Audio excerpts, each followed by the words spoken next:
கும்பராசி கும்பலக்ன அன்பு சொந்தங்களுக்கு வணக்கம். நான் உங்க அஸ்ட்ரோ புவனேஸ்வரி. கும்பராசிக்கு இந்த ஆகஸ்ட் மாதம் என்ன ஒரு பிரேக் த்ரூ நடக்கிறதுக்கு காத்துட்டு இருக்கு.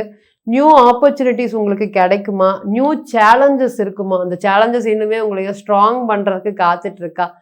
வருமானம் வரக்கூடிய வாய்ப்புகள் இருக்கா? ஸோ இந்த ஆகஸ்ட் பிளானட்டரி கைடன்ஸ் எப்படி இருக்க போகுது அப்படிங்கிறத பார்க்கலாம். Let's decode your August. So இந்த ஆகஸ்ட் அப்படிங்கும்போது ஃபஸ்ட்டு இந்த ராசியாதிபதி 2ஆம் இடத்தோடு இருக்காரு. ராசிக்கு 4ஆம் இடத்துல செவ்வாய் பகவான் இருக்காரு. ராசிக்கு 5ஆம் அதிபதி புதன் 5லே இருக்காங்க. ராசிக்கு 6ஆம் இடத்துல குரு சூரியன். ராசிக்கு 7ஆம் இடத்துல கேது. அஷ்டமத்தில் சுக்கிரன். நோட் திஸ் பாயிண்ட், சுக்கிரன் வந்து இன்னைக்கு நீசம் அடைஞ்சு 8ஆம் இடத்தோடு சம்மந்தப்படுறாரு. கும்பம் ரொம்ப கவனமாக இருக்கணும் இந்த மாதம்.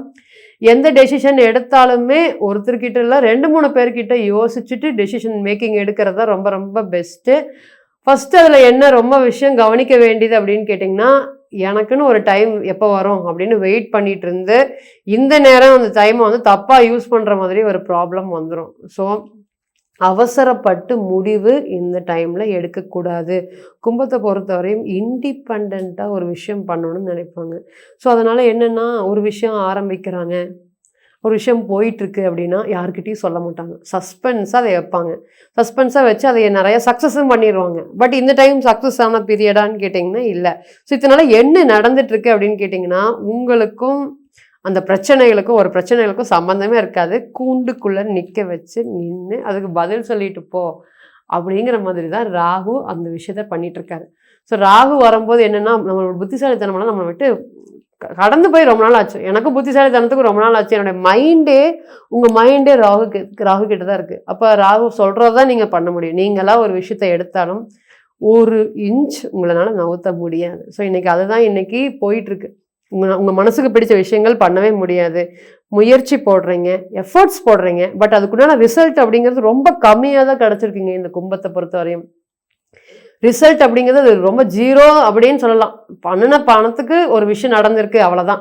மேற்கொண்டு எனக்கு ஒன்றும் ப்ராஃபிட் வரல, அதில் ஒரு மனசு ரீதியாக ஒரு சந்தோஷம்தான் இருக்குது அப்படின்னு சொல்கிற மாதிரி தான் இன்றைக்கி இந்த கும்பத்தை பொறுத்த வரையும் இருக்கக்கூடிய விஷயங்கள். எல்லாத்துக்கும் ஒரு கைடன்ஸு, எல்லாத்துக்கும் ஒரு மாரல் சப்போர்ட்டாக இருந்த உங்களுக்கு இன்றைக்கி உங்களுக்கு ஒரு விஷயங்கள், இது பண்ணு ஜெயிச்சிடலாம், இது முயற்சி பண்ணு, இப்படி பண்ணு அப்படின்னு சப்போர்ட்டிவாக பேசுகிறதுக்கு ஆள் இல்லை. எல்லாத்தையும் நான் இழுத்து போட்டு செஞ்சேன், எல்லாத்துக்கும் நான் நல்லது பண்ணுறேன், பட் அட் லாஸ்ட் எனக்கு வந்து ஒரு நெகட்டிவ் தான் நடந்துட்டுருக்கு. எனக்கு மட்டும் ஏன் இப்படி நடக்குது, என்னை மட்டும் ஏன் இப்படி பண்ணுறாங்க, என்னை மட்டும் ஏன் கார்னர் பண்ணுறாங்க, இது எல்லா இடத்துலையும் பிரதிபலிக்குது உங்களுக்கு. இன்றைக்கி மேரேஜ் லைஃபாக இருக்கட்டும், ஒர்க்கிங் பிளேஸாக இருக்கட்டும், ஒரு பிஸ்னஸ் ஏரியாவாக இருக்கட்டும், இன்றைக்கெல்லாம் உங்களை பார்ட்னர்ஷிப்பை ஒரு நாட்களும் பயன்படுத்துவாங்க. நான் இந்த பிஸ்னஸை விட்டு நான் போயிடலான்ட்டு இருக்கேன், எனக்கு இந்த பிஸ்னஸ் செட் ஆகுது, நல்லா முயற்சி பண்ணி கொண்டு வரீங்க, ஒரு கிளைண்ட்டை டெவலப் பண்ணுறீங்க, ஒரு தொழில் நடத்திட்டு இருக்கீங்க, எல்லாரும் உங்களை இன்றைக்கி பிளாக்மெயில் பண்ணுறதை கண்கூடாக பார்க்கலாம். ஒரு பிளாக்மெயில் அப்படிங்கிறது, நான் போயிடுவேன் அப்படின்னு சொன்னால் கூட பரவாயில்ல, ஆனால் நான் போகிறக்கு ட்ரை பண்ணிட்டு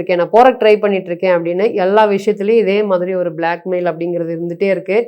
அதே போல் கூண்டில் நிற்கிற மாதிரி நிறைய விஷயத்துக்கு பதில் சொல்ல வேண்டியதாக இருக்குது. உங்களுக்கும் அந்த பிரச்சனைக்கும் சம்மந்தமே இருக்காது, பட் வாலண்டியராக ப்ராப்ளம் அப்படிங்கிறது இன்றைக்கி கும்பம் அதிகமாக ஃபேஸ் பண்ணிகிட்ருக்கு. இன்றைக்கி புத்திசாலித்தனத்துக்கு டாட் வச்சுக்கிட்டு எல்லா ப்ராப்ளத்துக்கும் ஒரு சொல்யூஷன் கண்டுபிடிக்கிறது தான் இன்றைக்கி ஓடிட்டுருக்கீங்க. இன்றைக்கி நீங்களாகவே இல்லை. அதுதான் இன்றைக்கி கும்பத்தை பொறுத்தவரையும் பெரிய minus. Day by day work, daily பண்ணக்கூடிய ஒர்க்கை இன்றைக்கி நீங்கள் மிஸ் பண்ணிகிட்ருக்கீங்க.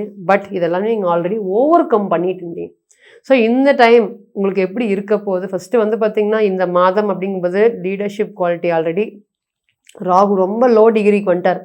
8 டிகிரி கிட்ட வந்துட்டார். அப்போ லக்னம் 8 டிகிரி இருக்குது, சந்திரன் 8 டிகிரி இருக்கவங்க மேலே இருக்கவங்களாம் ஃபஸ்ட்டு பயப்பட தேவையில்லை. நிம்மதியான ஒரு பெருமூச்சு அப்படிங்கிறது விடலாம். ஸோ ஸ்கில் டெவலப்மெண்ட் இத்தனை ஒரு 2.5 இயர்ஸ் மேக்ஸிமம் சொல்லணும்னா 2 to 2.5 இயர்ஸ் ஸ்கில் டெவலப்மெண்ட் பண்ண முடியவே இல்லை. அப்படியே ஒரு இடத்துல இருக்கிற மாதிரி ஒரு சுச்சுவேஷன். நான் வந்து ஸ்கில்ஸை டெவலப் பண்ணவே இல்லை. ஒரு ஜாப் ஆப்பர்ச்சுனிட்டிஸை வந்து எனக்கு நிறைய வேலை வாய்ப்புகள் கிடைக்குது, பட் அந்த ஸ்கில்லை டெவலப் பண்ணணும் ஒரு சோம்பேறித்தனத்தினால நான் அதை விட்டுட்டு இருக்கேன்.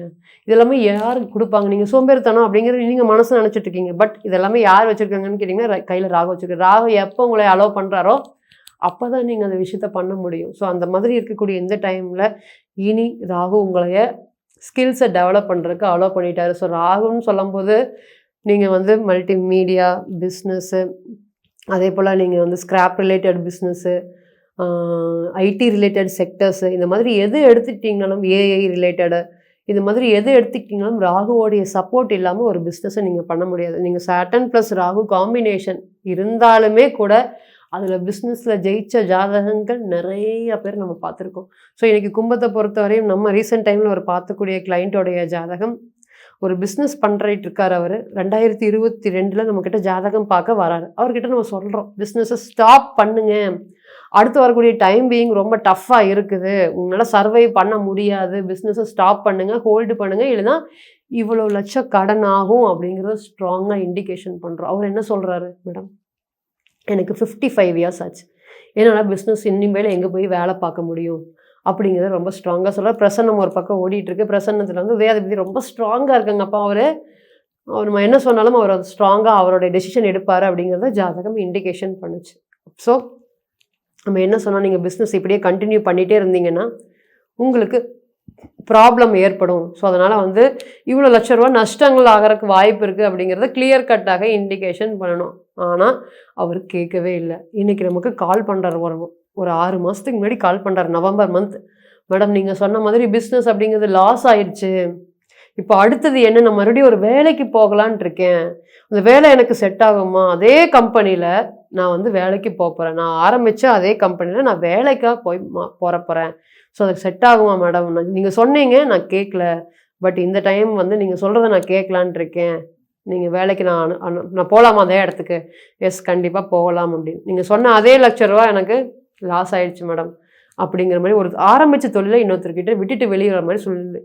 அப்போ அவர்கிட்ட நம்ம சொல்லியிருந்தோம், ஸோ இனிமேல் வந்து கம்பேக் கொடுத்துருவீங்களா மேடம், நான் விட்டது எல்லாத்தையும் ஏர்ன் பண்ண முடியுமா, இந்த டைம் வரையும் வெயிட் பண்ணுங்கள், இந்த விஷயங்கள் வரையும் உங்களுக்கு நெகட்டிவாக இருக்குது, இந்த டைம் வரையும் நீங்கள் வெயிட் பண்ணினீங்கன்னா கண்டிப்பாக உங்களுக்கு கரியர் சக்ஸஸ் இருக்குது அப்படிங்கிறத சொல்லி அந்த ஜாதகத்தை நம்ம ஃபினிஷ் பண்ணணும். அப்போ இதுலேருந்து என்ன தெரியுது அப்படின்னு கேட்டிங்கன்னா, எந்த ஒரு விஷயமுமே ஒரு பாசிட்டிவ் ஒரு நெகட்டிவ் எந்த டைம் வரையும் அப் டு எது வரையுமே இது எல்லாத்துக்குமே பிறந்த கால ஜாதகம் சொல்லக்கூடிய ஒரு விஷயத்தை, ஒரு தொழில் ஸ்டார்ட் பண்ணுறோம், பிஸ்னஸ் ரிலேட்டடாக பார்ட்னர்ஷிப் சேர்த்துறோம், மணி ரிலேட்டடாக பார்க்கலாம், எந்த நேரத்தில் நம்ம அதிகமாக எஃபர்ட்ஸ் போடுறோம், எந்த நேரத்தில் நம்மளுடைய எஃபர்ட்ஸை குறைச்சிக்கணும், எந்த நேரத்தில் நம்ம ரொம்ப கவனமாக இருக்கணும், இந்த நேரத்தில் நம்ம கவனப்படாமல் ஈஸியாக நம்ம சக்ஸஸ் அச்சீவ் பண்ணலாம். இது எல்லாத்துக்குமே பிறந்த கால ஜாதகம் பர்த் சார்ட் கொடுக்கக்கூடிய அனலைஸை எந்த ஒரு நம்ம சொல்லக்கூடிய இந்த மாத ப்ரெடிக்ஷன் அப்படிங்கிறது ரொம்ப கம்மியாக தான் சூட் ஆகும் அப்படிங்கிறத மறந்துடவே கூடாது.